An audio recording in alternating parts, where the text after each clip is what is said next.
Sabzi arshtini shavlasiga harakat boshlandi. Masalalar tayyorlandi. Piyoz, yog', go'sht, sabzi tayyor. Hozir yog' qo'yiladi.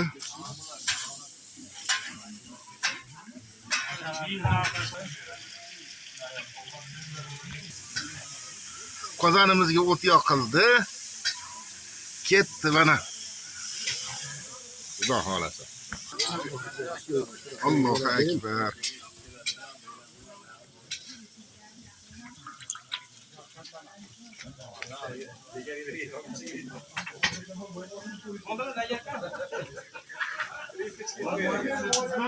Bo'ldimi? Qancha taxminan qancha? 5 kilo. Yo'q. Bu 2 kilo chaqirsa. 2 kilo? Taxminan 2 kilo yo'q deydi. 5 kilo guruchga. Ashaqa yerlariga-da bu suv. Ha. Mana qaynagan suv qo'ysiz bevaz bo'lib qoladi. Ha. Suv o'ziga bo'laveradi-da. Ha, yaxshi. Sabzi, piyoz, go'sht qovurildi. Suvlar quyib qaynadi. Chiroyli bo'lib, masalalar hammasi, pripravalar tashaldi, ziralar tashaldi. Chiroyli bo'lib qovurildi. Endi mana guruch tashaladi. 5 kilogram guruch tashaladi. Bismillahirrohmanirrohim. Mana guruch. Shavla qozonda kavla bo'lar ekan-da.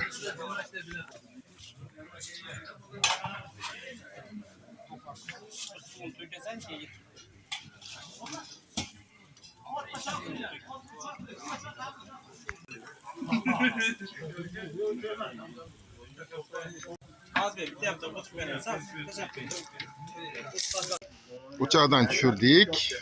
Ana endi qonun qoidasi bo'yicha qancha turish kerak, Power aka? 5 minut guruch oyoq qo'lini yozish kerak. Shala qozonda kala degani mana shu. Kishini qayrab turibdi shalaydiganlar. Mana yordamchi Power ham dam olyapti.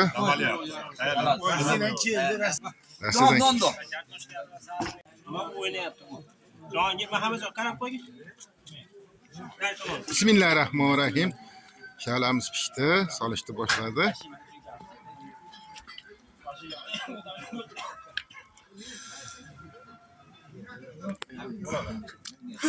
Oraga bitta ana qo'yib qo'yaman.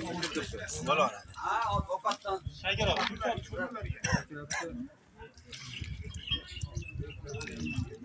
Yo'q, salatni. Salatni ustiga solasizlar.